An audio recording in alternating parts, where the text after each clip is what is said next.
¿Milei está en peligro? ¿Pueden hacerle lo que en la teoría política se conoce como un bloqueo parlamentario?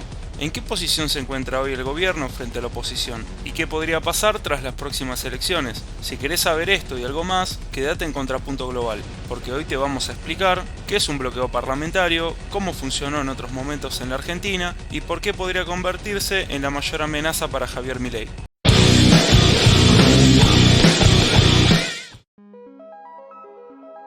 Vamos a empezar bien desde el principio. ¿Qué es exactamente un bloqueo parlamentario? Aunque en la teoría política no lo vas a encontrar siempre con ese nombre literal, el fenómeno está súper estudiado y es clave para entender lo que podría pasarle al gobierno de Javier Milei si la oposición logra mayoría en el Congreso. En términos simples, el bloqueo parlamentario ocurre cuando el Congreso, o Parlamento, está controlado por partidos distintos o enfrentados al del presidente. Esa oposición parlamentaria tiene entonces la mayoría simple, la mitad más uno de las bancas, y decide usar ese poder no para crear un plan de gobierno propio, o sea, para establecer agenda política, sino para frenar o bloquear cualquier proyecto del Ejecutivo. No se trata de gobernar desde el Congreso, sino de mantener el status quo e impedir reformas.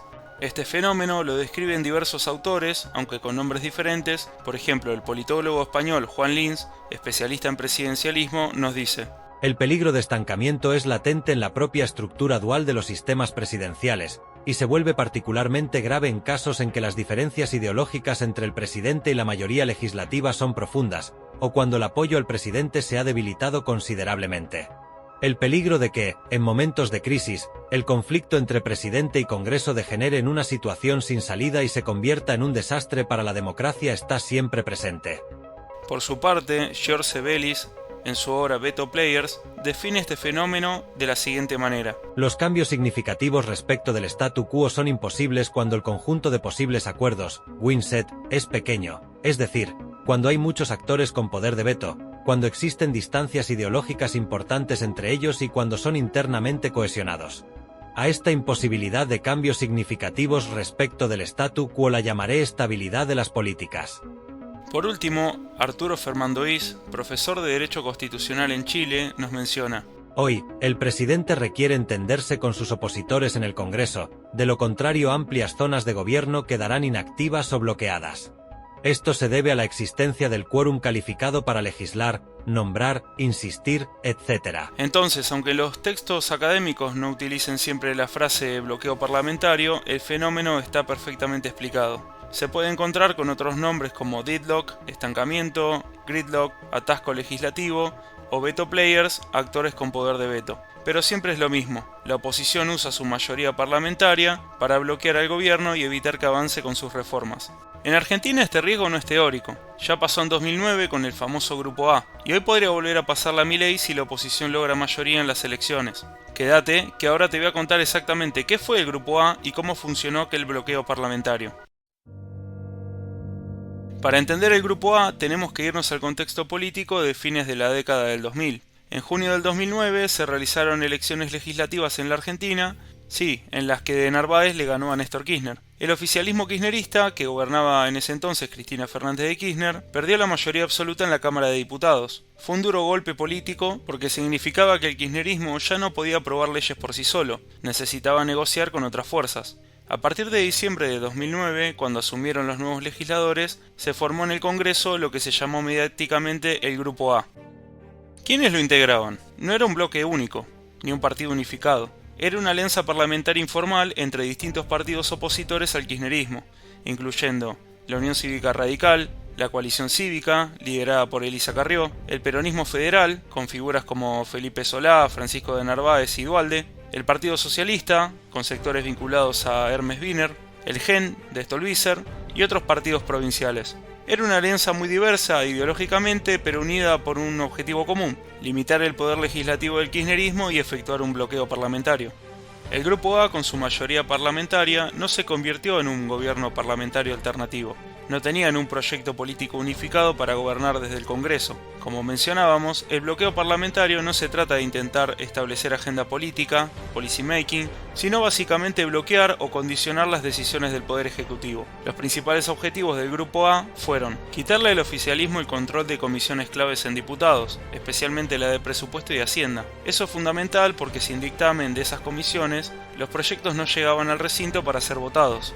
frenar el uso de las reservas del Banco Central para el pago de deuda externa, lo que derivó en una crisis institucional y la famosa disputa por el Fondo del Bicentenario. Impulsar leyes que el oficialismo bloqueaba, como ser la Ley de Glaciares, la cual se logró reflotar y finalmente aprobar en 2010. Citar a ministros y funcionarios para dar explicaciones en el Congreso. Y por último, condicionar la agenda parlamentaria para impedir avances en proyectos económicos clave del kirchnerismo.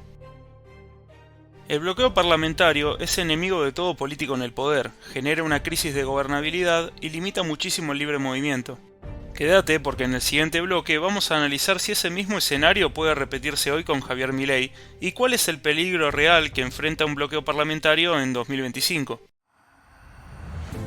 Bueno, y ahora llegamos a la parte más actual del video. ¿Podría el escenario del bloqueo parlamentario repetirse con Javier Milei en 2025?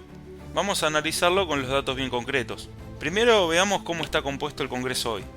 En la Cámara de Diputados, que tiene 257 bancas, en total se renuevan 127. Actualmente el peronismo tiene 99 bancas, es la primera minoría. La Libertad Avanza tiene 38 bancas, el PRO unas 37 bancas, la UCR unas 34 y Hacemos Coalición Federal 17 bancas. Completan el resto los partidos provinciales, bloques federales y otros. Es decir, Milei hasta ahora no tiene mayoría propia, necesita alianzas todo el tiempo para poder gobernar, como lo viene haciendo con apoyo del PRO y de la UCR sobre todo. En el Senado, que tiene 72 bancas y se renuevan 24, el oficialismo lo tiene aún mucho más complicado. Unión por la Patria tiene aproximadamente unas 33 bancas. La Libertad Avanza y sus aliados apenas tienen 7.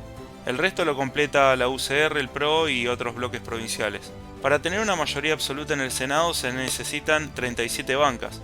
Por lo tanto, el peronismo está solo a 4 bancas de esa mayoría.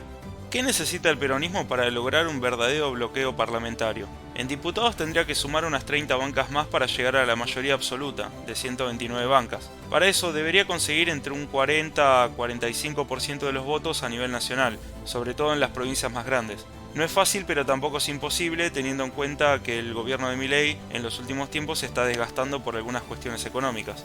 En el Senado la situación es más sencilla para el peronismo. Necesitan apenas 4 bancas más para llegar a la mayoría absoluta.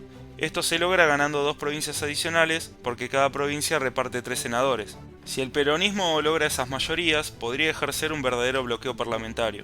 Eso significaría que podría rechazar proyectos de ley impulsados por el Ejecutivo, controlar las comisiones más importantes, como la del presupuesto, no dar quórum, rechazar decretos de necesidad de urgencia emitidos por Milei, obstaculizar designaciones judiciales o diplomáticas y sobre todo frenar leyes económicas, como pueden ser la reforma laboral, privatizaciones o leyes fiscales. En definitiva, podrían colocar al gobierno de Milei en un clima de altísima conflictividad política e institucional.